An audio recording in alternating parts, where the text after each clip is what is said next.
My name is Saddam Said, and today we are going to teach our lecture number 2.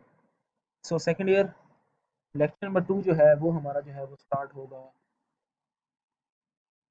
Chapter number 2 से। Chapter number 2 का नाम जो है वो है सिस्टम डेवलपमेंट लाइफ साइकिल, जिसे SDLC कहते हैं। तो इस पूरे यूनिट के अंदर कहीं भी अगर मैं SDLC का वर्ड इस्तेमाल करूं तो आप फौरन ये चीज़ समझ जाएं कि इसका पूरा मतलब क्या है। System development life cycle. कुछ फंडामेंटल फंडामेंटल का मतलब होता है कि चैप्टर हम पढ़ने क्यों जा रहे हैं, खाली ये समझना बड़ा जरूरी है। आप एज्यूम करें, आप सोचें कि एक बंदा मेरे पास आता है और मुझे वो कहता है भी मुझे गेम बनानी है, एक स्मॉल गेम मुझे एक बनानी है, और उस स्मॉल गेम के अंदर मैं क्या करना चाह रहा हूँ, मुझे एक स्मॉल गेम बनानी है देखें, और उस स्मॉल गेम के अंदर मुझे क्या चाहिए, 6 वॉलंटियर चाहिए। 6 वॉलंटियर का मतलब क्या होता है, मुझे 6 बंदे उस गेम में क्या कर सकें, खेल सकें। अब कस्टमर क्या कहता है, कस्टमर ये कहता है कि मेरे पास जो टोटल प्राइस है जो मैं आपको पे कर सकता हूँ वो टोटल कितनी है जी। अगर आप देखें तो वो टोटल है मेरे पास $40, यानी कि $40 के अंदर आप एक चीज़ बना के दें, मुझे गेम बना के दें। उस गेम को कम से कम 20 MB स्पेस चाहिए हो। उस गेम अगर किसी फ़ोन में 1 MB की भी रैम लगी है तो भी वो गेम चला दे। यूज़र एक्सपीरियंस जो है उसका, यानी यूज़र एक्सपीरियंस का होता है कि जो बंदा उस गेम को खेल रहा है वो बंदा उसके वो गेम को देख करके गेम बहुत क्या है, एक्सीलेंट है। और I can compromise on price, कि मैं प्राइस को कॉम्प्रोमाइज़ कर सकता हूँ, ये प्राइस अप डाउन हो सकती है, लेकिन मैं यूज़र की परफॉर्मेंस और एक्सपीरियंस पे जो है वो कॉम्प्रोमाइज़ नहीं कर सकता, क्वालिटी पे कॉम्प्रोमाइज़ जो है वो नहीं कर सकता। तो कहने का मकसद क्या हुआ कि हमें जब हमारे पास एक कस्टमर आता है, वो हमारे पास कुछ इस तरह की कुछ नीड्स लेकर आ रहा है। वो हमें क्या बता रहा है, प्राइस बता रहा है, वो हमें कुछ स्पेस बता रहा है, वो हमें कुछ एमबीज की रैम बता रहा है कि ये चीज़ें होनी चाहिए। फिर हमें वो बताता है कि हमारे पास जो एक्सपीरियंस है वो बहुत अच्छा हो, अच्छा ना हो, अप टू सो जो भी इसकी रिक्वायरमेंट होती है। आप देखें, आपके सामने एक डायग्राम गिवन है। सबसे पहले इसकी आखिरी डायग्राम देखें जो लिखी हुई है कि what the customer really needed. अगर आप इसको देखें तो आप ये देखें कि हमसे कस्टमर ये चीज़ माँग रहा है कि एक दरख्त होना चाहिए, उस दरख्त के ऊपर एक टायर लगा होना चाहिए और उस टायर को इस तरह से बाँधना होना चाहिए। नीचे देखें लिखा भी हुआ है कि what the customer really needed, उस बंदे को चाहिए क्या? अब देखें जब कस्टमर हमारे पास आया, चलिए पिक्चर पे आ जाएँ दोबारा से आप। अब देखें जब कस्टमर हमारे पास आया तो उससे कस्टमर जो है जिस बंदे ने गेम बनानी है, उस बंदे को ये समझ आ रहा है, यार दरख्त लगाना है और उसके ऊपर ये करना है, लेकिन कस्टमर समझने की कोशिश कर रहा है कि टायर लगाना है, लेकिन उसे ये समझ आ रहा है। जैसे से ये चीज़ बंदे को समझा दी, उस डेवलपर को समझा दी, उसके बाद आप देखते हैं जो प्रोजेक्ट लीडर होते हैं, हर प्रोजेक्ट के ऊपर एक लीडर होता है, उस लीडर को समझ आया कि यार इस बंदे ने ये चीज़ बनाना चाहा। अब देखिए कंप्लेन हो रही है कि वो बनाना ये चाहता है, वो बनाना ये लास्ट पिक्चर अगर आप देखें तो बनाना ये चाह रहा है, लेकिन उस बंदे ने इसकी बजाय वो बंदा किधर ले आया उसे, यहाँ पे कि वो उसको से ये चीज़ समझ है। प्रोजेक्ट लीडर क्या समझता है कि वो ये बनाना चाह रहा है। डिज़ाइनर क्या समझता है कि वो डिज़ाइन इस तरह करो कि आपके पास दरख्त इस तरह लगा हो और उसकी जो है वो जो बेंच है वो इस तरह बना हो। प्रोग्रामर कैसे कोड करेगा, वो कुछ इस तरह कर देगा। अब देखें समझने की बात क्या है कि कस्टमर को क्या चाहिए था, कस्टमर को चाहिए थी, पहले बंदे ने ये समझा, दूसरे ने ये समझा, तीसरे ने ये समझा, चौथे ने ये समझा, और जो पांचवा बंदा है जो सेल एग्जीक्यूटिव नाम का बंदा है वो टोटली और चीज समझ रहा है। वो समझ रहा है कि हम दरख्त के साथ सोफा लगा दें। प्रोजेक्ट और डॉक्यूमेंटेटर क्या समझता है, कुछ भी नहीं। आगे आ जाए। ऑपरेशन इंस्टॉल क्या होता है कि यार बस रस्सी लगानी है और कुछ नहीं करना। तो आप इस टॉपिक के अंदर, इस चैप्टर के अंदर सबसे मेन पॉइंट है वो ये पूरी पिक्चर ही है कि हमें दिया क्या गया, इस कस्टमर क्या चीज मांग रहा है।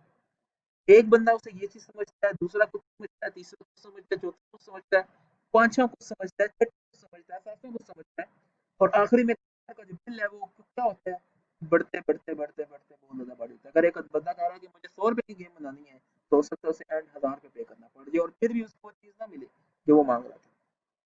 तो इस पूरे टॉपिक का, ये पूरे चैप्टर का जो पूरा जो मेन पॉइंट है वो ये 8-7 जो पिक्चर आपके सामने मौजूद है, इन्हीं के ऊपर बेस करेगा। आपके पास कस्टमर की नीड क्या थी, ये लास्ट पॉइंट नीड थी, यानी कि अगर मैं इसको थोड़ा हाईलाइट कर दूं, ये चीज मुझे चाहिए थी। कस्टमर कह रहा है मुझे ये चीज बना के दो, हम उसे क्या बना के दे रहे हैं। अगर ये देखें कस्टमर ने ये चीज एक्सप्लेन यहाँ पर है, अगर तो यहीं से उससे सही तरह समझा देता तो आगे वाले बंदे भी सही तरह समझ जाते। इसका मतलब क्या है, कस्टमर डेवलपर को जिससे काम करवा रहा है उसको सही तरह से गाइड नहीं कर पा रहा। प्रोजेक्ट लीडर वो समझ रहा है, प्रोजेक्ट देखें बनाना ये चाह रहा था, बन ये चुका है, उसके पास प्रोजेक्ट लीडर कुछ समझ रहा है, डिजाइनर उसके पास कुछ समझ रहा है, प्रोग्रामर ने कुछ काम किया, सेल एग्जीक्यूटिव ने कुछ काम किया, डॉक्यूमेंटेड जो बनी है प्रोजेक्ट की वो देखें कुछ नहीं। उसके बाद आप जो ऑपरेशन इंस्टॉल हुए हैं वो कुछ नहीं हुए। कस्टमर का बिल पहले ज़्यादा था, फिर थोड़ा हो गया, फिर ज़्यादा हो गया। तो ये देखें कस्टमर के बिल्स की एक ग्राफ बना। हेल्प डेस्क सपोर्ट, कोई सपोर्ट नहीं है आपके पास, और उसके बाद कस्टमर की एक्चुअली नीड क्या होती है। तो होप सो कि इस डायग्राम में आपको थोड़ा सा समझ आ गया होगा कि एक्चुअली कस्टमर जो मांग रहा होता है, चीज़ बनवाना चाह रहा होता है, वो कभी भी डेवलपर को डायरेक्टली समझ नहीं आती। आगे मूव करते हैं। कह रहा है हाउ डू आई डिलीवर, कैसे डिलीवर किया जाए। मैंने क्या कुछ चीज़ों पे आप फोकस रखें। वो फोकस क्या है, वो फोकस ये है quality of and product is good, कि मैंने जो भी चीज़ बनानी है उसकी क्वालिटी क्या हो, बहुत ज़्यादा अच्छी हो। कस्टमर की क्वालिटी जो है वो उसको आपने प्रेफर करना है। कंट्रोल क्वालिटी का मतलब होता है कस्टमर आपसे कहता है कि मुझे 100 रुपए की चीज़ बनानी है, और कोशिश करें कि मुझे वही चीज़ 100 रुपए से कम बना के दे ताकि कस्टमर दोबारा आपके पास आए। Make it repeatable and scalable. जितने कस्टमर आपसे खुश होंगे आपका बिजनेस उतना ही क्या करेगा, स्केल करेगा, बढ़ेगा, और उतने कस्टमर के सामने क्या होंगे, ज़्यादा आएंगे। इसीलिए आपका क्या बनता है, उन पे ट्रस्ट बनेगा, आपके ब्रांड का नाम बनेगा, और आपकी गुडविल अच्छी होगी। अब चैलेंजेस क्या होते हैं, क्या चीज़ें हैं जो उसको हमने यहाँ पे देखना पड़ेगा कि अगर हमने एक प्रोडक्ट बनानी है तो उस प्रोडक्ट को बनाने के लिए हमें किन किन मुश्किलात का सामना करना पड़ेगा। कह रहे दो चीज़ बड़े इंपॉर्टेंट है। पहले अगर आप रिक्वायरमेंट, मुझे सबसे पहले कितना पता होना चाहिए कस्टमर की रिक्वायरमेंट क्या है। अगर मुझे कस्टमर की रिक्वायरमेंट नहीं पता तो मैं कभी भी उसकी दी हुई चीज़ कभी बना नहीं सकूंगा। और दूसरा जो पॉइंट है, ऑन टाइम। अगर एक बंदा कह रहा है कि मुझे सॉफ्टवेयर बना दो 1 महीने के अंदर, और आप उसे कहते हैं कि 1 महीने के अंदर मैं नहीं बना के दे सकता, तो इसका मतलब है कि आपकी यहाँ पे थोड़ी-सी कमी है, आप इन्हें दूर करें। अगर आपने कस्टमर को उसकी रिक्वायरमेंट सही समझ ली और उसकी डिलीवरी टाइम दोनों सही समझ ली, तो आपने दोनों चीज़ों को कंप्लीट कर लिया, और अब आपके कोई भी जो चीज़ है या कोई भी एक डेवलपर है, उसको आप एक अच्छा जो एंड प्रोडक्ट है वो बना के दे सकते हैं। यही बात लिखी है कि क्वालिटी और टाइम को अगर आप मिला लें तो क्या बनता है, on time delivery with high quality. अब हम आते हैं चैप्टर की तरफ कि हमारा चैप्टर क्या होगा। हमारा चैप्टर का नाम पता है एसडीएलसी, पूरा मतलब क्या है, दोबारा से रीड करें मेरे साथ। SDLC, system development life cycle. System, पूरा एक सिस्टम, उसको डेवलप करने के लिए पूरा एक साइकिल क्या होगा, वो चलेगा। तो सिस्टम मैनेजमेंट लाइफ साइकिल क्या है, तो क्या समझ आया हमें, एक conceptual model used in project management. आपके पास एक मॉडल है जिसे हम किसी भी प्रोजेक्ट मैनेजमेंट में इस्तेमाल करते हैं, जिसके अंदर कुछ स्टेजेस होती हैं, इनिशियल स्टेज होती है, फिर फिजिबिलिटी होती है, और फिर उससे करते हम कहाँ तक जाते हैं, मेंटेनेंस तक जाते हैं। क्यों इस्तेमाल कर रहे हैं, वजह क्या है, हम एक सिस्टम बनाने की कोशिश कर रहे हैं, उस सिस्टम जिसके अंदर हम, अगर हमारे पास कोई बहुत बड़े बड़े प्रोजेक्ट हैं उसके अंदर हम स्किल्स यूज कर रहे हैं, तो की रिक्वायरमेंट को अच्छी तरह से समझने के लिए काम कर रहे हैं, और डिलीवर ऑन टाइम। सबसे मेन बात, deliver on time with high quality. जो भी काम करोगे उससे टाइम पे डिलीवर करो, हाई क्वालिटी के साथ करो, प्रोसेस फ्रेमवर्क, पूरे फ्रेमवर्क के साथ।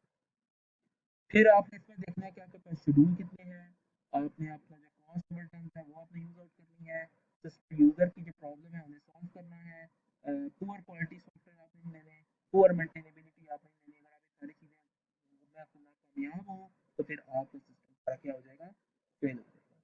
सक्सेस इन्हीं चीज़ों का अपोजिट करने, तो आपके पास सारी सक्सेस करने कुछ पॉइंट लिख दी है। आपने अपना काम कॉस्ट इफेक्टिव करना है, प्लान पूरा बना होना चाहिए आपके पास, यूज़र की इन्वायरमेंट साफ सुथरा रखें ताकि यूज़र को पता हो कि वो क्या क्या बना रहे हैं। हर टाइम पे ऊपर आइडेंटिफाई करते हैं डेवलपमेंट को, क्लियर है हर पॉइंट के ऊपर। ये आपकी सारी जो है वो पॉइंट ऑफ होनी चाहिए। प्रोसेस एक्टिविटीज में आप क्या कर सकते हैं, software process deal with both technical and management issues. ये बड़ा इंपॉर्टेंट पॉइंट है। आप जो सॉफ्टवेयर प्रोसेस कर रहे हैं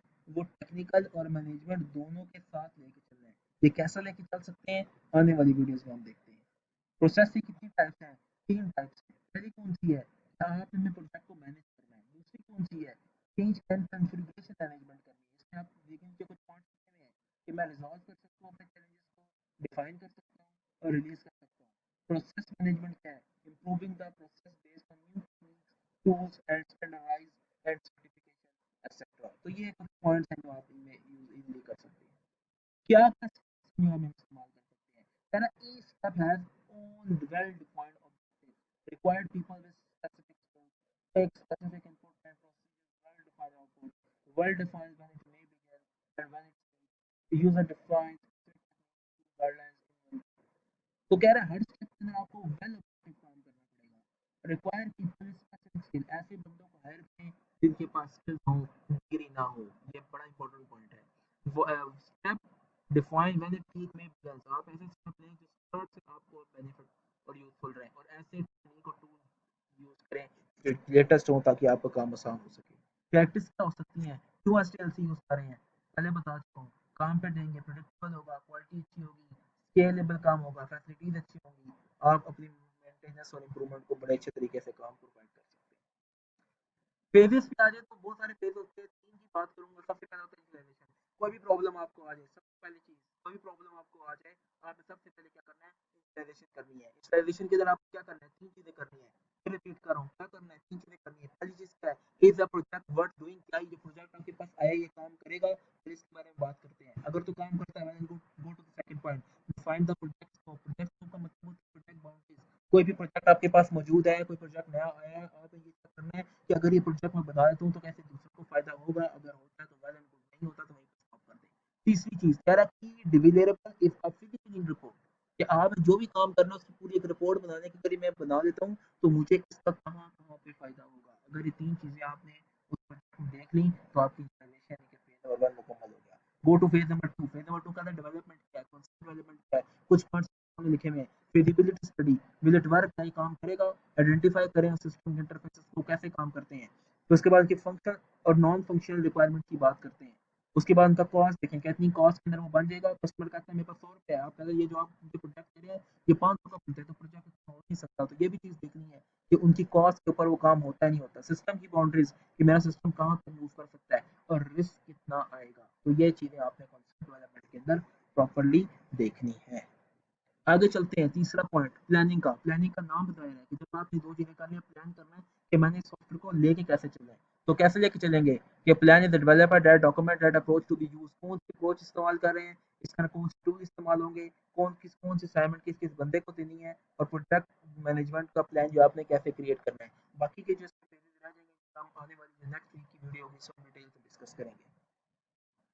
फिजिबिलिटी स्टडी में आपको economic, technical, legal, alternative issues हैं, ये आपको प्रॉपर्ली करने पड़ेंगे। इकोनॉमिक में आपकी अगेन कॉस्ट आती है, टेक्निकल में आपके हार्डवेयर और सॉफ्टवेयर पीपल आ जाते हैं, लीगल प्रॉपर लीगल होना चाहिए, कोई लीगल काम ना हो। अल्टरनेटिव के अंदर more than one way would possible, कोशिश करें एक से ज़्यादा रास्ते हों उस काम को करने के, ताकि आपके लिए आसानी हो सके। अगेन हर असाइनमेंट की तरह पे एक असाइनमेंट मौजूद होती है। 3 सवाल हैं, सिंपल से सवाल है। पहला क्वेश्चन है कि एसटीएलसी क्या होता है और इसके कौन से इंपॉर्टेंट पॉइंट है, वो आपने मुझे लिख के देने हैं। सेकंड क्वेश्चन है कि कौन से डिफरेंट फेज हो सकते हैं एसटीएलसी में, अभी हमने पढ़ा है, इसको आपने प्रॉपर लिखना है। और what are the process and characteristics STLC, कौन से प्रोसेस और कैरेक्टरिस्टिक्स हो सकती हैं एसटीएलसी में, ये आपने प्रॉपरली जो है वो काम करके देनी है।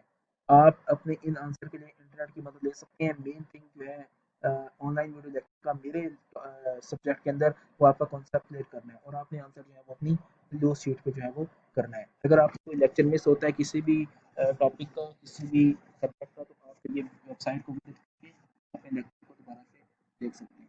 Thank you very much, stay safe, stay home.